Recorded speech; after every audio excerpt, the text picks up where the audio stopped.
Cześć, tu Dorota. Witajcie na kanale Polish with Dorota. W tej lekcji nauczycie się czegoś super ważnego, bardzo przydatnego. Jak się mówi po polsku? To happen. Mamy naprawdę dużo opcji, ale w tej lekcji nauczę Was wszystkiego i będziecie wszystko dokładnie rozumieć. Zaczynamy od pierwszego czasownika. Ten czasownik to dziać się. Posłuchajcie przykładów w czasie przeszłym, teraźniejszym i przyszłym. Co się działo wczoraj na lekcji polskiego? Nie mogłam być, bo miałam dużo pracy. Co tam się dzieje? Dlaczego ludzie krzyczą?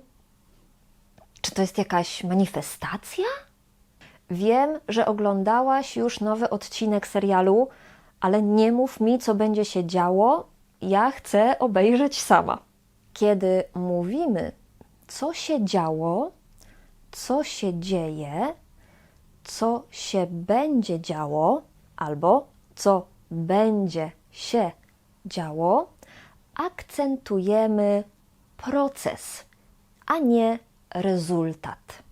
Co się dzieje, to znaczy po angielsku what's happening albo what's going on.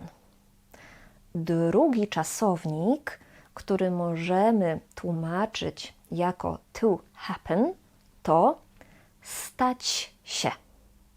I uwaga, ten czasownik nie ma formy czasu teraźniejszego.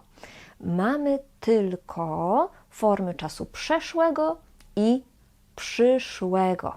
Posłuchajcie przykładów. Dlaczego wszystkie rzeczy ze stołu leżą na podłodze?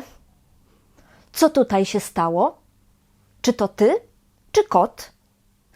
Czy wiesz, co się stanie, jeśli włożysz Mentosa do coli? Nie rób tego w domu. Kiedy mówimy, co się stało albo co się stanie, to akcentujemy rezultat, a nie proces. Co się stało, to znaczy what happened. Co się stanie, to znaczy what will happen.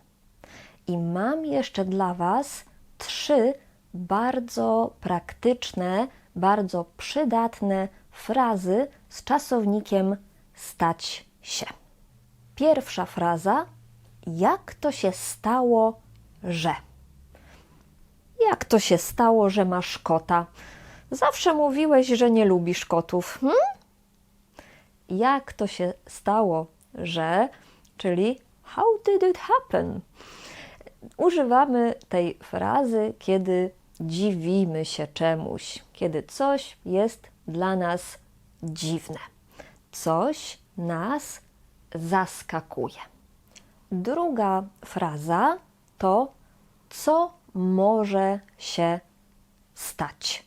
Tutaj często dodajemy jakiś przymiotnik, na przykład co najgorszego może się stać.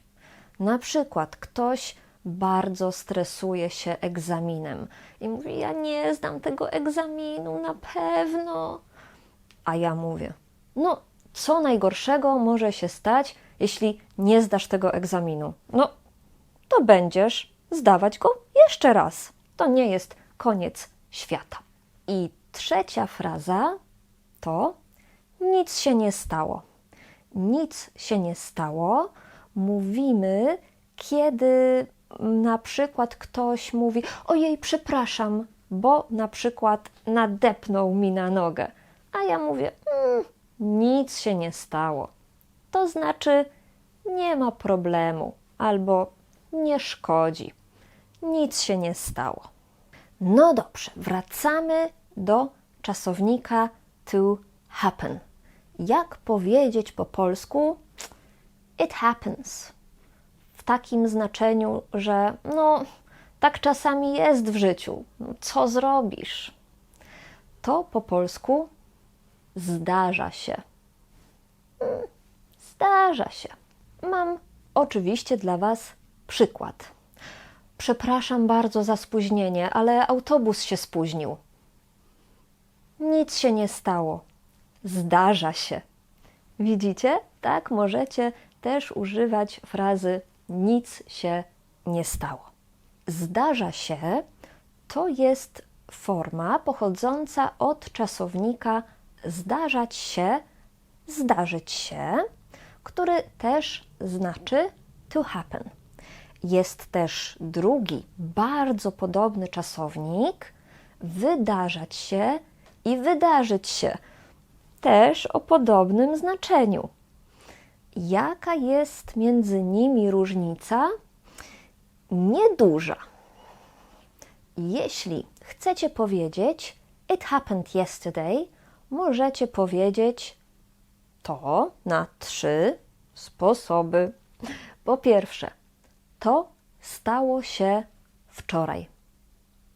Albo to wydarzyło się wczoraj. Albo to zdarzyło się wczoraj. To pierwsze zdanie, to stało się wczoraj, jest takie najbardziej naturalne w języku mówionym. Tak mówimy, kiedy rozmawiamy ze znajomymi, z rodziną. Druga opcja, to wydarzyło się wczoraj, jest trochę bardziej formalna, oficjalna. Jeśli będę na przykład w urzędzie, to użyję tego słowa, to znaczy tej frazy, słowa wydarzyć się. A ta trzecia forma, trzecia fraza, to zdarzyło się wczoraj, jest najbardziej oficjalna. Kiedy szukałam informacji o różnicy między tymi 3 frazami, to zauważyłam, że fraza to zdarzyło się, na przykład to zdarzyło się wczoraj, jest w tekstach bardzo, bardzo oficjalnych. Na przykład, kiedy mówią politycy. Oni często chcą mówić bardzo oficjalnie i używają tej frazy.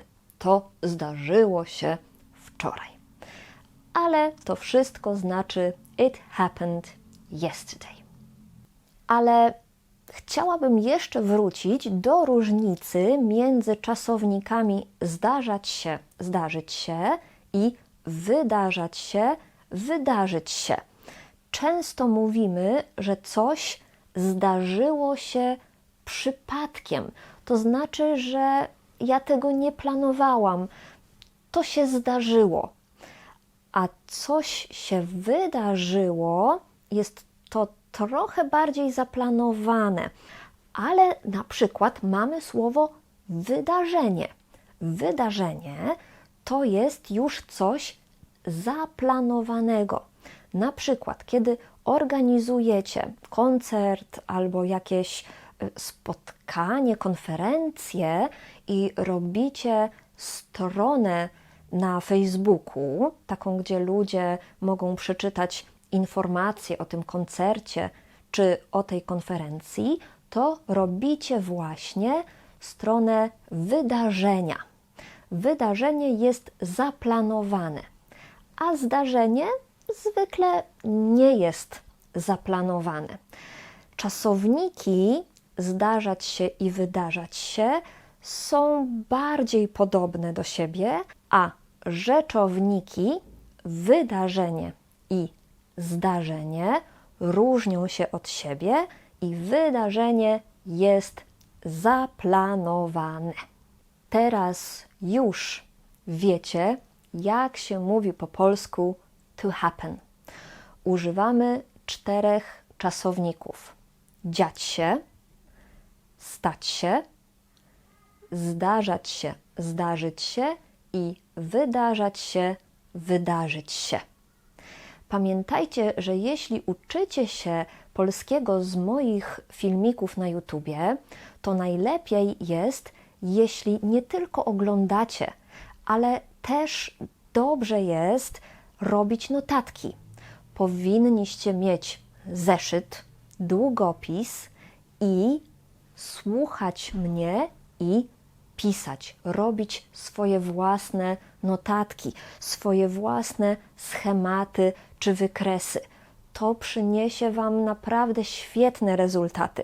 Tylko oglądanie, oczywiście, jest ok, ale jeśli będziecie robić notatki i będziecie wracać do tych notatek, to nauczycie się tego materiału świetnie i będziecie wszystko pamiętać. Oczywiście też, kiedy uczycie się polskiego z moimi kursami wideo czy lekcjami z newslettera, też róbcie notatki.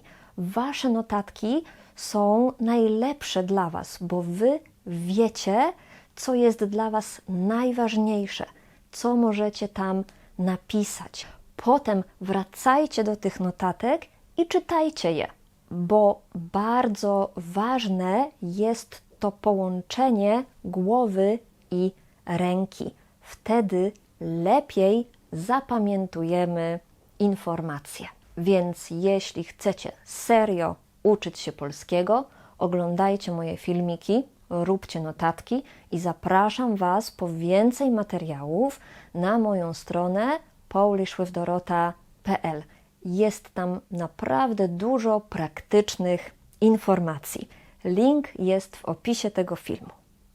Do zobaczenia w następnych lekcjach. Pa!